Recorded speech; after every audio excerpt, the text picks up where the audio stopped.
midweek Bible study. Thank you so much for tuning in with us. Indiana campus, Hardin County campus, Louisville campus, Doscomata, E campus, everybody, everybody that has joined in with us. Certainly we thank you, and we hope that your day is going as well as ours is. Today's lesson, we will start a new series. And that series is because, November, when November comes, for some reason, we think about, I guess because it's Thanksgiving in November, we think about being thankful. And so, with that in mind, our series this month is Praise the Hell Out of Yourself. And see, many of us, we come in and we complain about, oh, church wasn't nothing. They didn't do this. They didn't do that. That's because we come in with hell in us, and then we leave with hell in us. So these lessons are talking about praise the hell out of yourself. Now, today's lesson is think, thank, praise, worship. In other words, the aim is, after studying the lesson, students will realize to worship God is simple.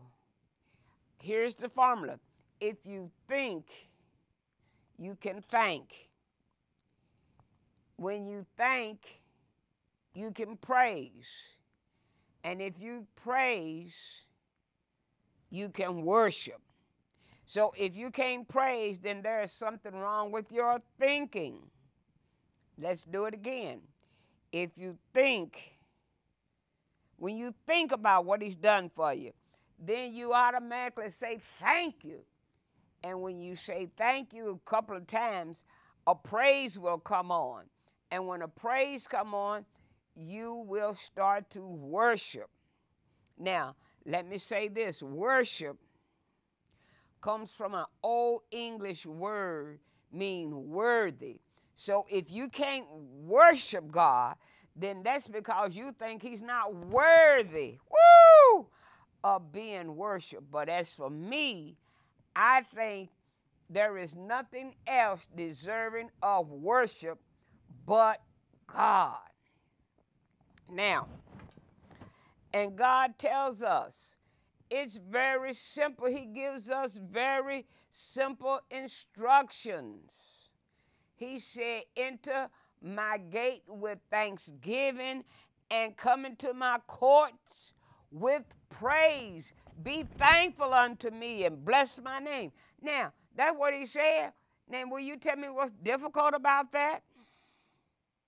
See, a praise team, listen to me now, a praise team should not have to beg Christians to praise God. Woo, I know I'm right about it. A praise team. We need to have a praise break. What do you mean have a praise break? When you walk through that door, you ought to be praising him. Praising him because you walked through the door. And so not only is the instructions simple, they are not complex. All we have to do is reflect on the character, the awesomeness, the goodness of God. And if those thoughts can't make you give him a radical praise, well, then I don't know what can. Now, let's look. Our lesson comes from Psalms number 100. All 5 verses. Listen to it. Make a joyful noise unto the Lord, all ye lands. Serve the Lord with gladness. Come before his presence with singing. Ain't nobody come up here complaining about something. Come into his presence with singing. Know ye that the Lord, he is God. It is he that have made us and not we ourselves. We are his people and the sheep of his pasture. So enter into his gates with thanksgiving and into his courts with praise. Be thankful unto him and bless his name. Why? For the Lord is good. His mercy is everlasting, and his truth endureth to all generations. So, you see, when he said into his courts with thanksgiving, when you enter, when you come onto the parking lot, you should be ready for praise. So now let's look at this. Let's look at it verse by verse. First of all, shout. We're going to have some S words, and the first S word is shout, because he said make a joyful noise. And the word that we're using, the Hebrew word that is being used means shout. And to shout calls for volume and excitement. Now, see, some of you, you know you've been looking at these World Series and the playoff games and the football games, and when your team does something, you shout. So it said shout calls for volume and excitement. Now I'm going to tell you something on myself. My great-nephew, Skylar, you've heard me talk about him all the time. There's nothing new. Well, he played football, and he played on the defense. And when Skylar went out onto that field, he can bet there was going to be somebody, well, there's more than one somebody, but I can only talk about myself, shouting for him.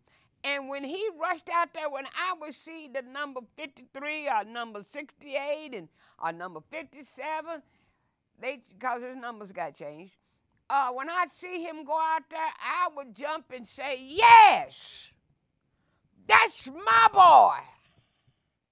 And everybody around me would get excited and start cheering, because I felt like Skylar's in it. It's going to make a difference now. So you shout. Shout for joy. And that's the way we ought to do. Shout, because my God is in the game. I know I got a winning hand now, because God is in the game. He on my side. So make a joyful noise. Psalms 5:11 said, but let all those rejoice who put their trust in you. And see, you is in caps. That means I'm speaking to God. I'm not speaking to you. I'm speaking to God. Let them ever shout for joy, because you defend them. That's why I say shout when he's out there, because God is now in the game. And I know I'm going to win. Let those who love your name be joyful in you.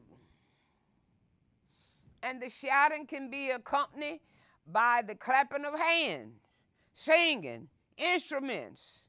Because Psalms 47:1 said, oh, clap your hands, all ye people. And that's how come when you get excited, you clap your hands. Something on the inside begins to work on the outside. Shout to God with the voice of triumph. Shout because of what he has done for you. Shout. Why? Because the walls came down. Shout. Because he's giving you another day. Shout. Because the telephone didn't ring last night. Shout. Because you have a voice to shout. Shout. Because he saved me. Shout because he protects me. He provides for me. He loved me. That's the reason I shout. Psalm 71:23 said, I will shout for joy when I sing praises to you. Why? Because you have saved me. Think about all the confusion that's in the neighborhood. All the things that's been going on right here in our city. Right down there on 4th Street Live, somebody run up and cut somebody's throat, shout, because what the Lord has taken care of you. And notice that it said, who are you to shout to? Shout to the Lord. It said, make a joyful noise unto the Lord, not to your job, because your job is flaky. Not to your bank account, because your bank account is fleeting. Not to your wealth, because, well, you just don't have any. Not to your education, because somebody is smarter than you. Not to your family or friends, because they can leave you. I just got through attending a funeral. It doesn't mean they will walk out because they want to, but when time is up, what you gonna do? So it says, shout, make a joyful noise to the Lord. And thee indicating the best known, most approved, most important, most satisfying to the Lord. And David constantly would say something like that. Psalms 23, the Lord is my shepherd, I shall not want. Psalms 27 says in 1, the Lord is my light and my salvation. Whom shall I fear? The Lord is the strength of my life. Of whom shall I be afraid? So I got news for you. When I say the Lord, I'm saying the Lord. Well, who am I talking about? The name Lord is also known as Jehovah. And Jehovah is Yahweh. And Yahweh means I am. You remember when Moses said, but who, when they asked me, who's sending me, what's your name? He said, tell them I am sent you. Woo! I am. What do you need, Geneva? I am what you need. You need company, I'm your company keeper. You need a promise, I'm your promise keeper. You need food, I'm your bread. You need water, I'm your water. You're thirsty, I'm your water. I'm whatever you need me to be, because I am that I am. So we shout to the Lord, all ye lands. Lands, he means the world, the nation, the earth in its entirety. But let me just say this, if the world won't shout, the nations won't shout, the earth don't shout, you shout. Now, our next S word is serve. Serve the Lord with gladness. And service begins with our heart. Deuteronomy 6 and 5. Oh, you got some scriptures that you got to catch up on. Love the Lord your God with all your heart, all your soul, and all your strength. Deuteronomy 10 and 12 says this, and now, Israel, what does the Lord your God require of you? He requires something. Well, he requires only that you fear the Lord your God and live in a way that pleases him, not others. Because see, when we please man, we are unpleasing to God, and when we please God, man's not going to be pleased. I read something the other day. It said, I'd rather stand and be with God than to stand before God and be with you. Yeah, I'd rather stand before you and be with God than stand with God and be with you. I want the Lord on my side. And so he requires only that you fear the Lord your God and live in a way that pleases him. And here's what, and love him and serve him with all your heart and soul. Now, I told you, I just got through, I was at a funeral earlier.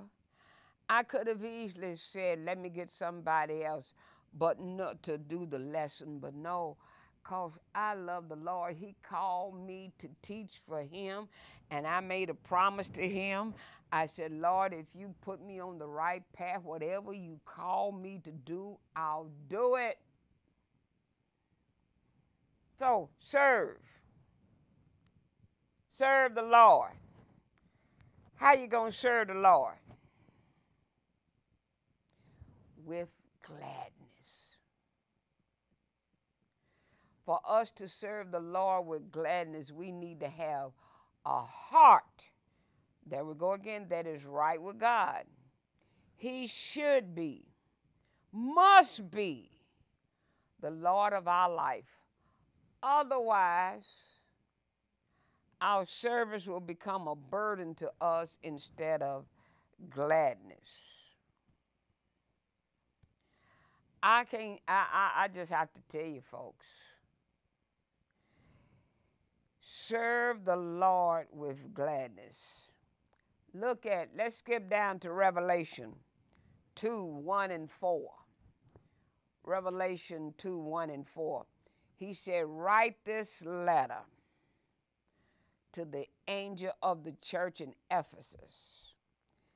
This is the message from the one who holds the 7 stars in his right hand, the one who walks among the 7 gold lampstands. So what do you want me to say? He said, tell them, I know all the things you do. Do you hear me out there? He said, I know all the things you do. I have seen your hard work and your patient endurance. I know you don't tolerate evil people. You have examined the claims of those who say they are apostles, but are not. You have discovered they are liars. You have patiently suffered for me without quitting. Woo, that sounds good. That sounds good. But guess what? When I first read that, when I got to the next word, I thought, huh? The next word says, but. But what? I mean, you said, you know what I'm doing. You have seen my hard work. You see my patient endurance. You know I don't tolerate evil people. You examine the claims of those who say they are apostles, but are not. You have discovered that I know and I have learned they are liars. He said, I have patiently suffered for him without quitting. I have done all that he's asked me to do without quitting. So what's the but for? Because, see, but is a conjunction. What I'm about to say ties into what I've just got through saying. But guess what? It's taking me in a different direction. While I'm sitting up there so pleased that he's pleased with me, he says, but I have this complaint. Complaint? But Lord, I've done what you said against you. What's your complaint, Lord? He said, you don't love me or each other as you did at first. Woo! See, all that you've been doing, you're going through the motion. So he said, I need you to serve me with a thankful heart. I need you to serve me with gladness, not just going through the motion. Then we serve the Lord with a worshipful heart. See, everything we do should be an act of worship. Remember, I said it right at the beginning that the word worship comes from an old English word meaning worthy. So everything we should do should be an act of demonstrating how worthy he is to us. No matter how small it may seem to us or to others, we should Everything we do should be an act of worship to our God. Look at Romans 12:1. And it says, and so, dear brothers and sisters, I plead with you to give your bodies to God because of all he has done for you. Let them be a living and holy sacrifice, the kind he will find acceptable. This is truly the way to worship him. You see, God don't want no dead sacrifice. He does not need any more animal sacrifice to him. He does not need anything dead given to him. He wants a living sacrifice, you. And our service reflects our relationship with our God. Our service reflects our love relationship. Why am I doing this? Because I love him. I love him. I still find it that I'm in awe because he selected someone like me who was too quiet in school to even say present and say, I need you to teach my word. Well, Lord, I can't do that. So why would he use someone who in school, growing up, would know the answer and yet would be too timid to raise the hand and say, the answer is thus and so and thus and so. And everybody around them sitting up there giving the wrong answers and you sitting up there thinking, no, that's not it. Because, and listen to me, he selected a person like me because then I know, you may not know, but I know that it's not me. It's the power of God that's in me. Because when you leave me alone, I'll sit there and be quiet. I ain't got nothing to say, or I might, when I do say it, you don't want to hear it. But it reflects my love relationship with him.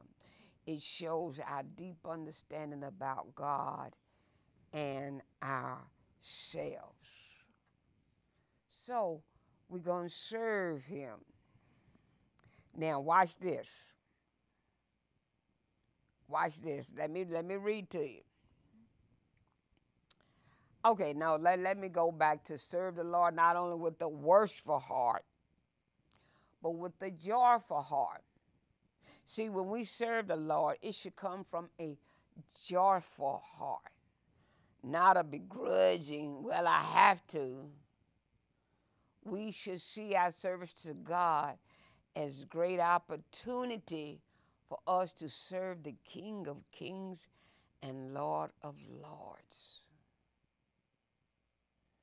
We should take it as a great honor. It's an honor on my part and not a burden. It should be an honor to us and not a burden to serve him joyfully. Then let me read this. In Deuteronomy, we see God expects his people to serve him joyfully. Now listen to me. Woo.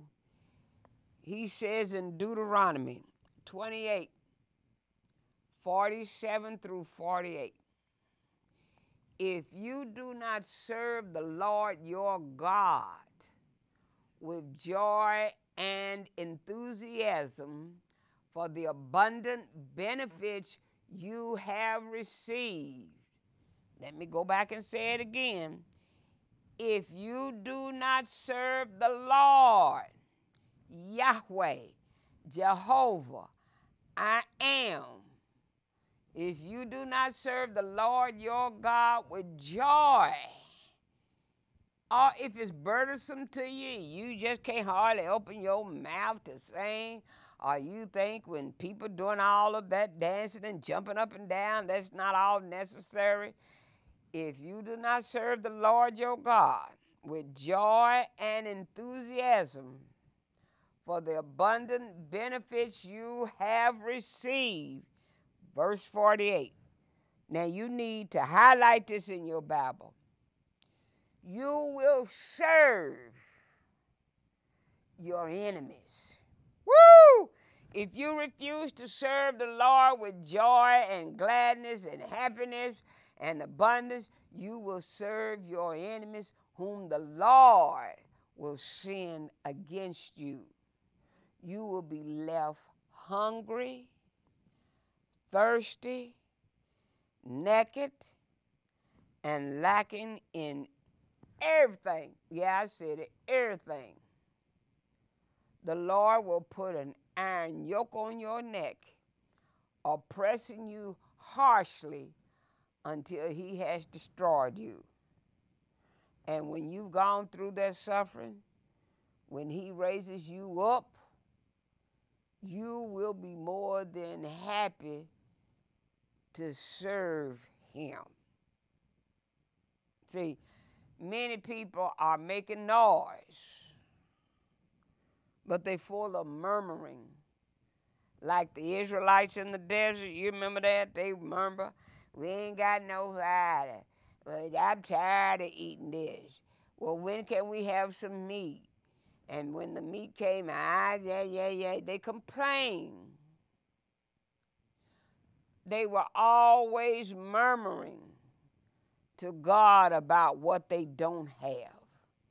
And some of us are the same ways, always telling God what we don't have. Be thankful what you do have. Lord, I don't know. These people next door that I wished I had, I don't have, I haven't gotten.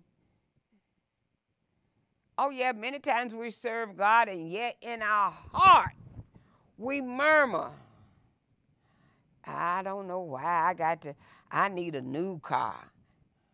But can you pay for a new car? We complain. We compare ourselves to others who we think are doing small service or no service at all.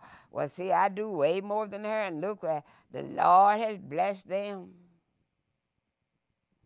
You don't know what's going on in somebody else's house. So when we serve God, it should come from a joyful heart. Not seeing what we do or what others are doing, but for the privilege. That's why you serve him, for the privilege that God has given us to serve him.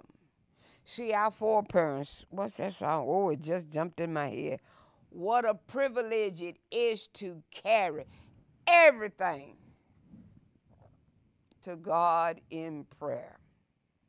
So, serve the Lord with a grateful heart, worshipful heart, joyful heart, and now grateful heart. I love the Message translation when you read Psalms 100, when you get to verse 4. You know, it says, enter the gates with thanksgiving and then to his courts with praise. The Message translation says, enter with the password. Now, in other words, I get ready to come into St. Stephen, and one of the greeters or ushers or somebody said, what's the password? Password? Password? I don't need no password. I'm a member. Well, member is not the password. What's the password? Thank you. That's the password. Just being thankful that he has allowed me to come in. So enter with the password, thank you. So our service to God should be out of and from our hearts. So if somebody walked through the door and they shout and thank you, somebody else is going to look and holler, say, yeah, thank him. And they shouted, then that will make you shout and somebody else shout. And so we're making a joyful noise to the Lord. heart full of gratefulness to God, not only for who he is, but for what he has done. We thank him for his goodness toward us, for his enduring love for us, and for his faithfulness to us. I need to say that again because you might have missed that. We thank him for his goodness toward us. Somebody said, when waves of affliction, I think it was Sally Martin, I think she wrote that song, sweep over your soul and sunlight is hidden from view, if ever you are tempted to fret or complain, think of his goodness to you. So we thank him for his goodness toward us, for his enduring love for us, and for his faithfulness to us. Woo!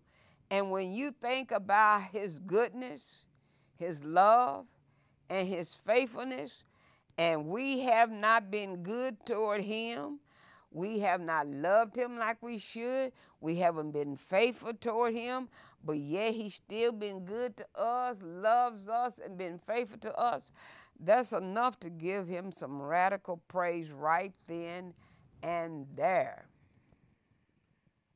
And our service should not be affected by anyone or anything, because the person sitting next to you not saying anything, well, so they not. Don't be trying to cut your eye over there and try to see how come they not. You recognize that you owe him some praise.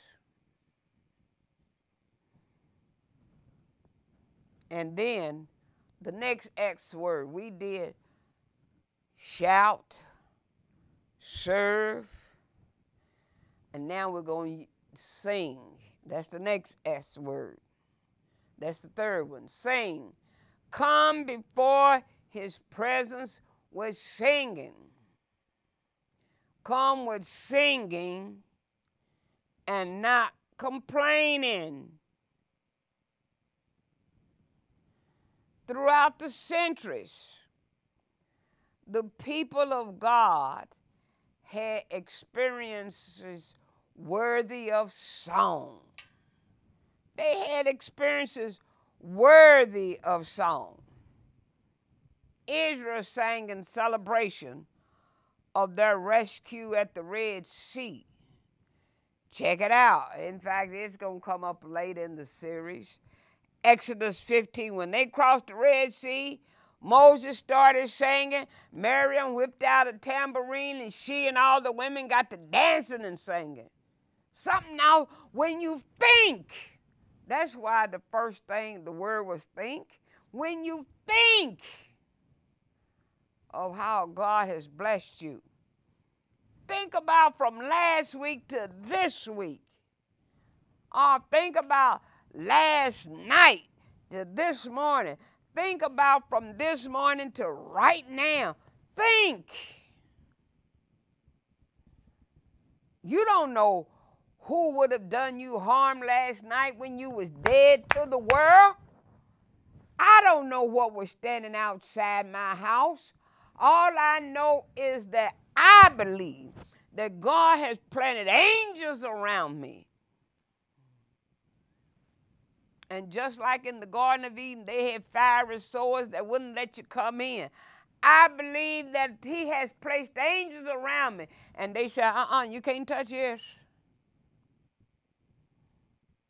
So sing. David even issued instructions for leading Israel in praising God for all his wondrous works. Paul directed Christians to sing to one another. Now, let's look at a couple of scriptures. Ephesians 5:19. Look at it, Ephesians 5:19. Well, now, let's go on up to Chronicles 16. 7 through 9.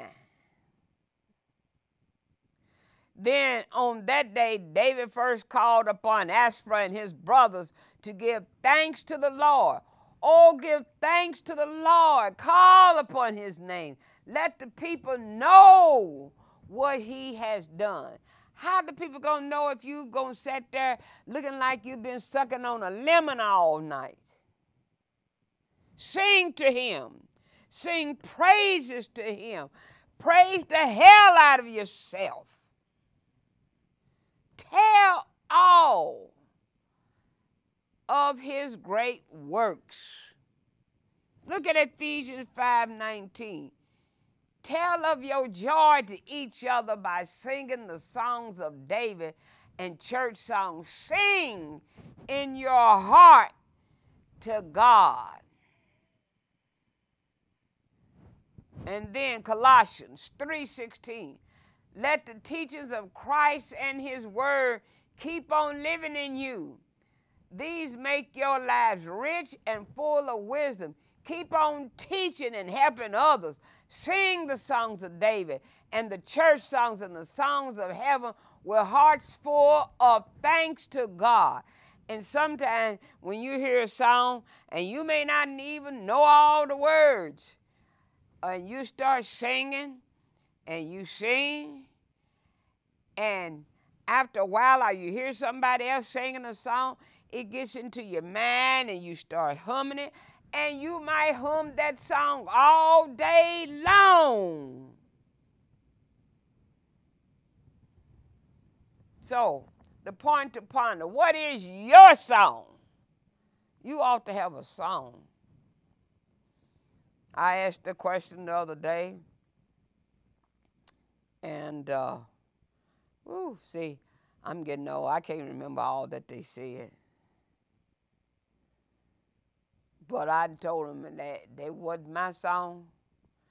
My song was, oh, how I love Jesus. Why?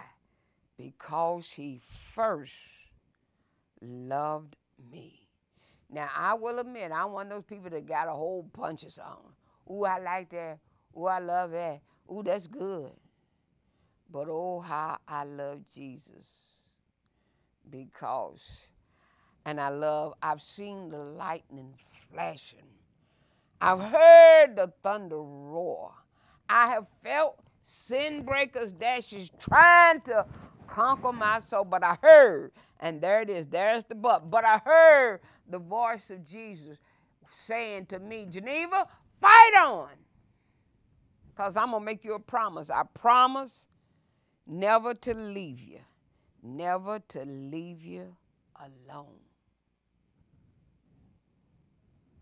Now, so let's go to our fourth S word. And it said, sheep and shepherd. Know that the Lord, he is God. It is he who has made us and not we ourselves. We are his people and the sheep of his pasture.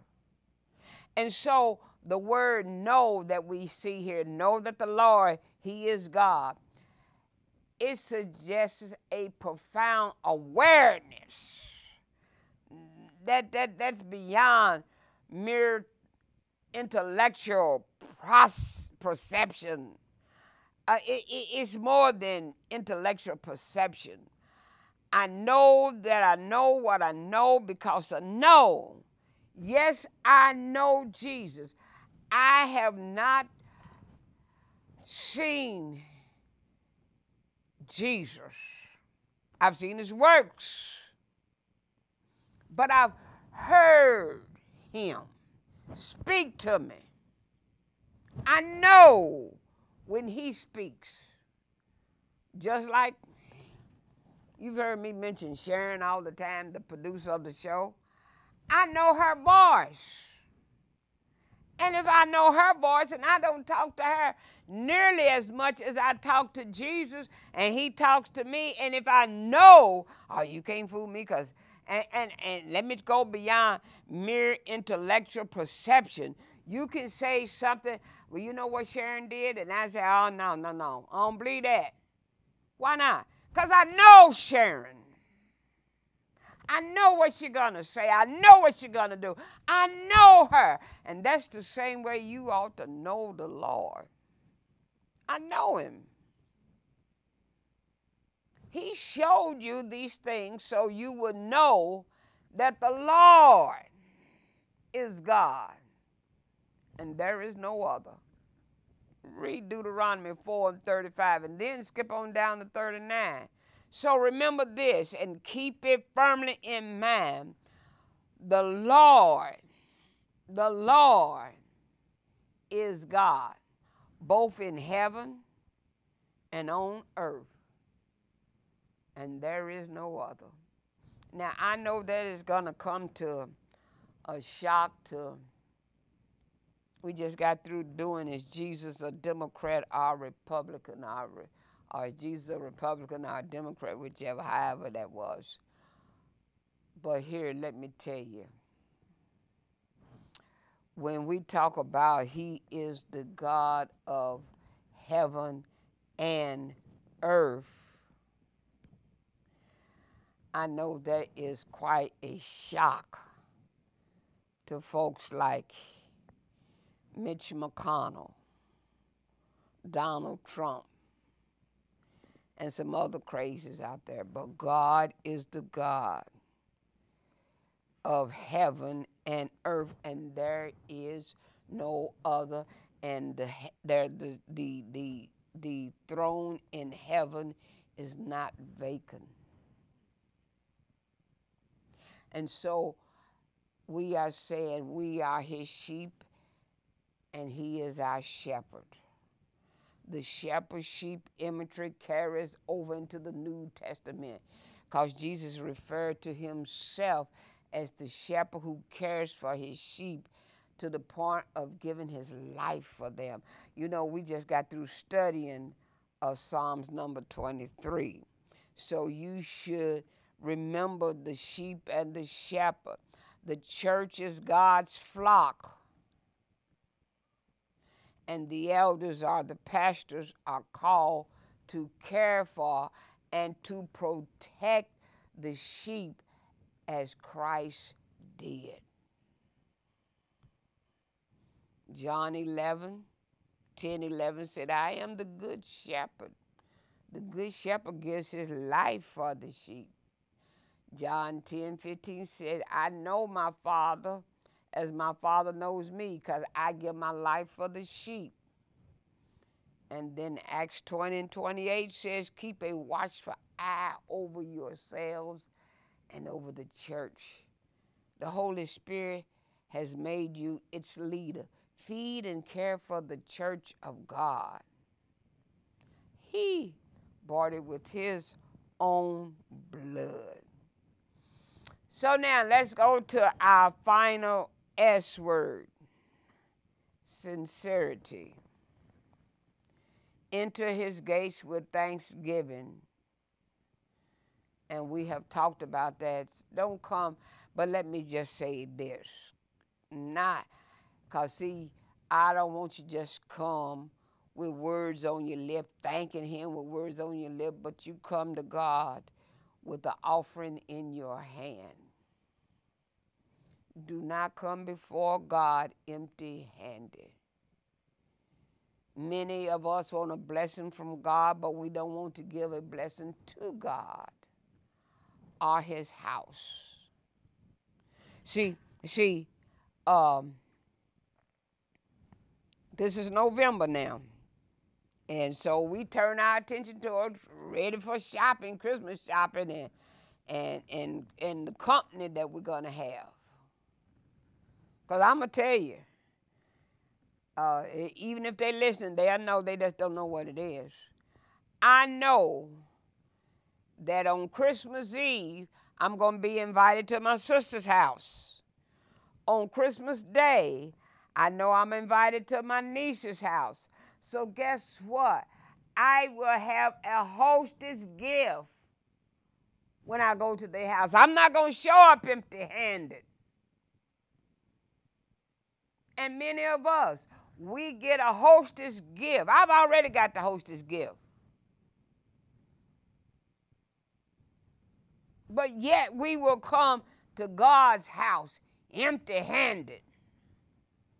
Like we doing God a favor. Well, I'm here.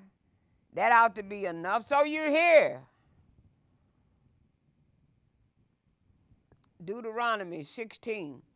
Started with the B part. 16, verse 16b over to 17. And they shall not appear before the Lord empty-handed.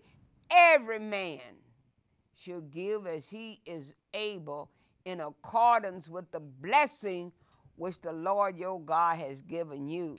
So if you have nothing, then you say God has not given you anything? I don't believe it. 1 Chronicles 29:9 said, then the people rejoiced. Why? Because they had given willingly, for with the whole heart they had offered freely to the Lord. And David the king also rejoiced greatly.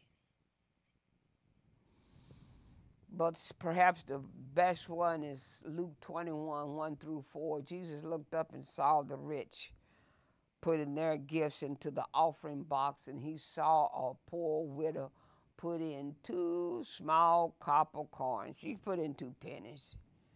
And he said, truly I tell you, this poor widow has put in more than all of them, for they all contribute out of their abundance. But she out of her poverty put in all she had to live on. So don't you come up here thinking, well, see, Jesus said, and you give 2 pennies and you gonna hold back $10. Give as the Lord has blessed you. 2 Corinthians 9:7 says, each one must give as he has decided in his heart, not reluctantly or under compulsion, for God loves a cheerful giver. You ought to be laughing going down there giving because God has blessed you to give. And so come into his gates with thanksgiving and into his courts with praise. Be thankful to him and bless his name. So when you go down there giving your offering, you ought to make a joyful noise. You ought to shout all the way down there with your broke self, with your poor self. You ought to shout because you are giving. I would never forget a young lady called me once, and she was so happy. And she said, oh, I'm just so happy. I said, what's up, baby? She said, because I was able to pay my $200 for Women's Day. She said, the first time, but I thank God I was able to do it. I said, well, you know, that's above and beyond your tithes. She said, I paid my tithes too, because the Lord has blessed her. And she was rejoicing, and she shouted, and she cried, and she was so happy. And I just want to throw this in just for a sideline. Today she owns her own business. See, praise is nothing but boasting about the Lord and what he has done for you. For the Lord is good.